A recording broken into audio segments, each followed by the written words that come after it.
You know that feeling when you wake up somewhere new, you don't know exactly where you are, what's going on, even who you are? That was the feeling I had the first morning waking up on the road. Looked around, tried to get my bearings, realized Caitlin had already awoke. She had pulled the blind, and as my eyes adjusted, it all came back to me.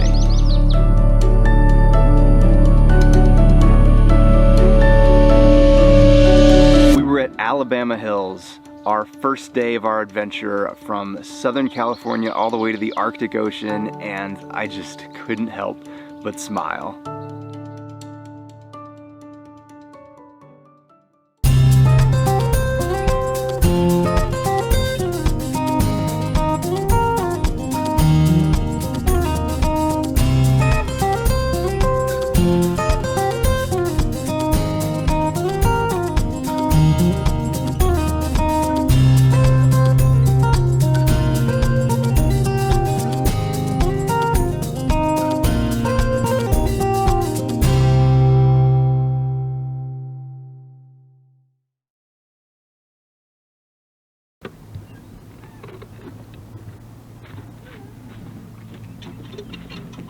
We took our time getting going the first morning, made coffee, breakfast, and sat on the rocks enjoying our surroundings.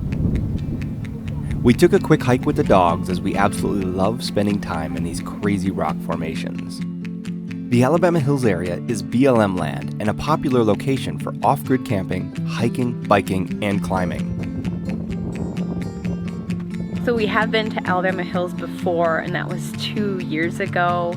And it was really cool coming back to this spot because it was one of those places that we had said to ourselves, we want to come back here in a truck camper because we hadn't been able to get our fifth wheel in there. We wish we could have stayed a few more days, but that was just the overnight stop before heading on to Reno. We packed up and hit the road as we needed to be in Reno by the end of the day. Driving on these rock and sand 2-tracks of this area was our first off-road test of the truck camper, and we were pleasantly surprised with how it handled. Our route from Alabama Hills up Highway 395 through the Sierra Nevada mountains is an absolutely beautiful drive. The drive makes a few high-elevation passes and goes by Mono Lake before leaving California, swinging by Lake Tahoe, and landing in Reno. It was neat to watch the desert fade away and slowly be replaced by the pine forests and cooler air of the mountains. Mono Lake was quite a sight, so we made it a convenient stop for lunch. The intense green color of the lake is due to the high alkalinity and salts that accumulate because the lake has no outlet. This combination also causes the lake to precipitate out salts and minerals that form tufa towers that are quite a sight. These towers form underwater, but due to low water levels, they are visible. While the lake did not smell, it had millions of alkali flies along the shore feeding on microscopic algae. Luckily, these flies had no interest in humans.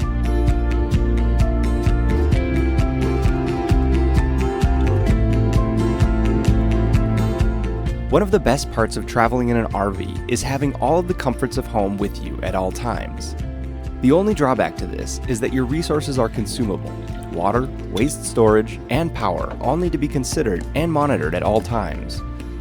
Because of our filming and editing needs, our power consumption is a challenge while on the move. We solved this problem in our fifth wheel with a large array of solar panels and a large lithium-ion battery for storage. Our truck camper already has some solar on the roof, but we had it built without a generator.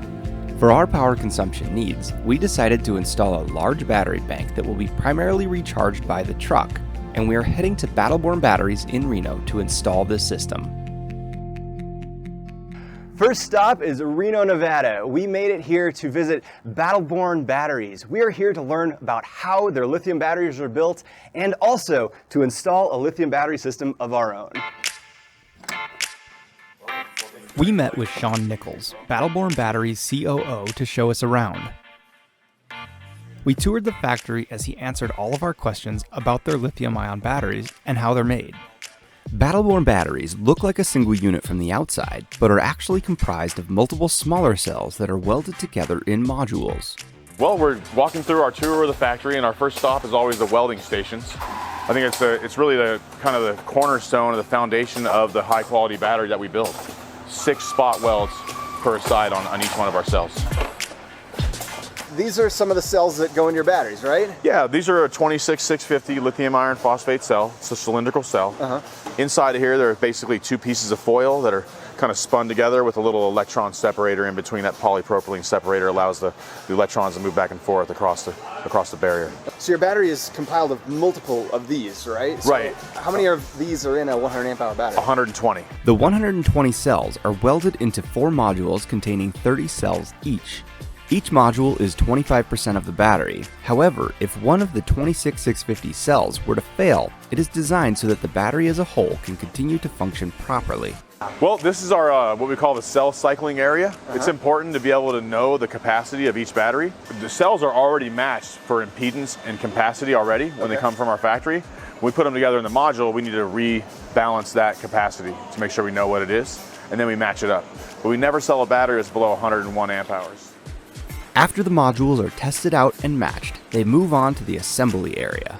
This is one of our assembly lines. Okay. So we're actually assembling the batteries here. You have all the components that go in, starting from everything from monitoring wires, terminals, and then eventually the BMS is added at this step also. Okay. Before we get it here in the building, our BMS is tested twice. We test it here in the building also, and then we test it as a complete battery before we glue the lid on also.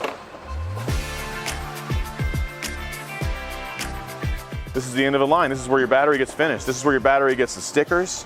And you can also see we track the capacity of the battery. Yeah, I see. So these are actually how much capacity each battery has. Right, and remember I was telling you earlier we don't sell one below 101? Yep. See here, 103.97, 103.32, 102.47. You guarantee that 100 amp hour capacity. Guarantee the 100 amp hour capacity, guarantee it with a 10-year warranty. So which ones are we taking? Well, you know what, Tom, what I was thinking was if you guys want to stick around for a few days, I'll help you build your own batteries that you could use in the rig. How's that sound? Heck yes! Having the unique opportunity to build our own batteries, we got a deeper understanding of how these gray and blue boxes work. I'm so excited to do this. Starting with the cycled and matched cell modules, we began the process by soldering on the monitoring and balancing wires for the BMS. These wires will be used by the BMS to monitor and balance the cell modules. The next few steps are assembling the cells together, installing the terminals and internal bus bars, and finally the BMS unit itself. This is a proprietary build process, so we are limited in what we can show, but the BMS, which stands for Battery Management System, senses the voltage, current, and temperature of the battery and takes it offline if anything gets out of specification to protect itself, any external equipment connected to it, and you from damage. It's a logic-driven unit and has all the protections in place that I would want to see on a lithium battery. Once the build of the batteries is complete, every battery gets tested to make sure the BMS is performing its functions properly. So the flashing means that it passed. What we just saw is it actually testing the BMS. The BMS is protecting the battery from overcurrent situations. If it's overtaxing the battery, it'll actually take itself down. So what we did is we basically overpowered the battery and made sure the BMS took it offline. Last step is to put a charge on the battery. We could see the current going into the battery, made sure it was charging. I think this battery's good to go. After it was tested out, the battery was ready to be sealed up. The lid of the battery gets installed and glued into place to make sure the battery is waterproof. Around the terminals, epoxies are added for strength and color so that you can easily tell the positive from negative. The epoxies had to cure overnight before we could use the batteries. So we finished the build of our 5 batteries that we're going to be installing in our RV. We're here in the loading dock at Battleborn Batteries. We've got our batteries, we've got all the equipment that we need, including our cables, our inverter, and all the ancillary parts and pieces. We're going to be installing this system in our RV, and we're working with 2 engineers from Battleborn Batteries today, Jake and Eric, who are going to help us get this installed. Before arriving, I had laid out a design and schematic of the system we wanted to install. We kicked things off by laying out all the parts, looking over the schematic, and evaluating the space available for the install. We are using the space where a built-in generator is normally available in the Lance truck camper to install these batteries. This space is very tight, however, and we will not easily be able to access the batteries in the back once installed. Luckily, with lithium-ion batteries, no maintenance is required, so they can be installed permanently. We spoke with Battleborn's CEO, Dennis Ferris, about the safety of installing these batteries in our RV. One of the number one hindrances for preventing people from actually deciding to buy lithium-ion batteries is the safety factor. The reason that you get fires caused by lithium-ion batteries is because there is an organic electrolyte inside the lithium-ion cells, and because it can react with oxygen from the cathode. Back in the 90s, there was a discovery of a cathode where the oxygen is far less easy to be released. That chemistry is called, that compound is called lithium iron phosphate. It was a very exciting development because what it meant is that you could make a far safer lithium ion batteries. It's called thermal runaway when you get this reaction between the organic electrolyte and the oxygen from the cathode. Thermal runaway is far less easy to achieve with lithium iron phosphate. And in fact, it's possible to design packs where it's impossible. The other nice thing about lithium iron phosphate is that you can make it as a 12-volt battery. It's actually the only chemistry where you can make a 12-volt battery. So in terms of putting lithium-ion batteries in your RVs, not only do you have the option of putting one that can drop in where your lead-acid batteries were, but it's also the safest chemistry on the market. Because of the limited space in the RV, we decided to install the bus bars to distribute the power in the same compartment with the batteries. The inverter, however, would not fit in the same compartment, so we had to cut and drill holes through the wall so that we could install the inverter in the adjacent storage space. We wired the inverter so that all the power, even when shore power was connected, would pass through it to the entire RV. So this is the inverter, which takes the battery power, the 12-volt battery power, and actually converts it into our 120 volts. This can run our computers, the microwave, anything in the coach. Basically is replacing the generator, if you will. And this also acts as a charger. So if we do plug in, AC power comes in from the shore, from our plug, and will actually charge the batteries back through these cables. These cables both power the inverter and charge the batteries in both directions. We also installed a Victron battery monitor and Bluetooth controller for the inverter so that we can accurately monitor the batteries and control the inverter functions using our phones instead of running wires into the main living space. As for charging the batteries, we left the factory installed 200 watts of solar in place but added a 1/0 run of cable from the battery storage compartment up to the engine of the truck and connected it to the charging system. In line, we added a BIM lithium battery isolator relay that will connect the batteries to the truck only when it's running, as well as a large plug so that we can disconnect it when we drop the camper. We just finished the install of the electrical system in our RV, and I'm really happy with how it turned out. This little compartment back here houses the heart of the system, the 5 Battleborn lithium batteries that are going to provide most of our power that we need. The system is 500 amp hours, or 5 batteries tied together in parallel at 12 volts. And the 12 volt power powers the lights and all of the DC electronics in the RV. But on the other side of the wall, we installed an inverter that powers the 120 volt appliances in the RV. The theory of operation of this system is that we will not need a generator. We're expecting that these batteries will be able to provide us all the power that we need for 5 or 6 days, depending on how conservative we are. This compartment is originally designed to house a propane generator, and we replaced that with the batteries and made sure that the weight of the batteries and the inverter were equal to or less than the original generator and the lead-acid batteries that were in the coach. So we aren't any heavier than the RV is actually designed for. The primary means of charging for this system is actually the truck itself. This truck has dual alternators, and it's designed to put out a lot of electrical power. So we ran a big heavy cable from the batteries to the front of the truck, and also used a battery disconnect switch that can connect the batteries when the truck is running. And most of our power is going to come from driving. This will hopefully work out great for us because our travel schedule is very active and we're going to be on the road a lot. So we should be getting a charge every time we drive. A system like this would not have been possible prior to lithium batteries because there's no way that we could carry the weight of a lead acid system. So with the lithium batteries, the dual alternators in the truck, we're super excited to try this out and have silent power everywhere that we go. Before leaving Reno, Sean gave us a tour of downtown and took us to a local bike resale shop as Caitlin was in need of a new bike. Find anything you like? This is the Reno Bike Project. This is a nonprofit community bike shop here in Reno, Nevada, where we help get more people on more bikes more often. We're really here to make cycling as affordable and accessible as possible to as many people as possible. With the new bike on board, we said our goodbyes and headed out. Our next section of drive was a very long run from Reno, Nevada to Whidbey Island, Washington. To keep on schedule, we couldn't make too many stops, but since we'd left Reno late in the day, we stopped in Susanville, California, not only for a break, but also because the truck was not very happy. So the truck is freaking out. We're almost out of depth fluid, and this is something we haven't dealt with before, so luckily we were able to stop at a Walmart here. We gotta figure out how much this thing even takes though. Just like the RV, the truck is new to us and we're learning the details of it as we travel. We determined that the truck's depth capacity is 7 gallons. So this is diesel exhaust fluid, and it helps to burn off the soot. They inject it into the diesel particulate filter in the exhaust to actually burn up the extra soot. Oh, I got it all over me. I'm a little worried that this is going to be a problem in the middle of nowhere. I hope we get quite a few miles out of a tank of this stuff.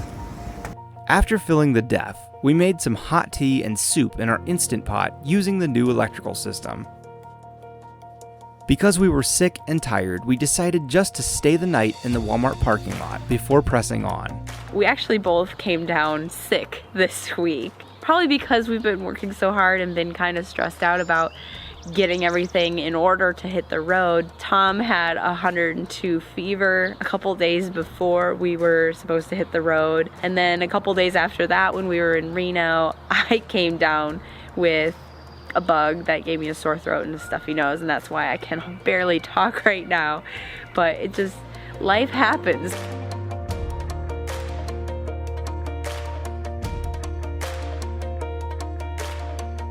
Our drive from Susanville took us up through Northern California and into the heavily forested areas of Oregon. We already started to enjoy the flexibility of being smaller by pulling off when we needed a break on small turnoffs and Forest Service roads. So I've actually done a lot of the driving this first week, much more than I've ever done with the fifth wheel, which is really, really interesting. It's really liberating for me. It's been a bit of a learning process because it is a different animal than the fifth wheel. It's a different animal than just driving a truck.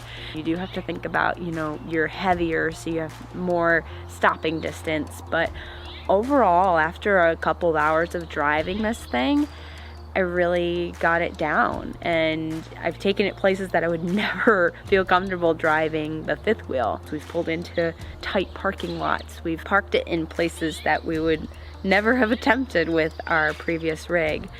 So it's been great, really. We finally reached Portland, Oregon, then Seattle, Washington, then finally came upon the access to Whidbey Island, Deception Pass, and the Deception Pass Bridge. Driving out onto the bridge felt a bit like coming home, as this is a place we have spent a lot of time in the past and where I was born. Deception Pass is a place where my dad and I would fish for salmon under the bridge, and besides being beautiful, holds many memories.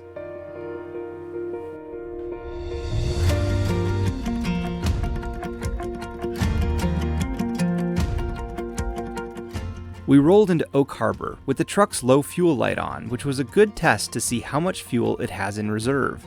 Well, it said that we had further before, so we were thinking we were gonna have like 50 or 60 miles, but as we got closer, the number got smaller and smaller and smaller, and so now we're basically on fuel. The truck's fuel tank is 45 gallons and should have enough range to get us the long distances we will be traveling between fuel stops in the north. After the excessively long drive, we were so happy to be rolling into our friend's driveway. So the past week has been about 1,200 miles of travel, and we've learned a lot in those miles. We've found a few things that worked really well and others that didn't work quite as we had thought. So over the next couple days before we cross the border into Canada, we're going to be able to take some time here to figure out what we want to change, what we might want to leave here, and just get ready to cross the border into Canada and really start heading north. We had already seen a lot of miles, but we were ready to cross the border into Canada, slow down, and really start experiencing this drive north.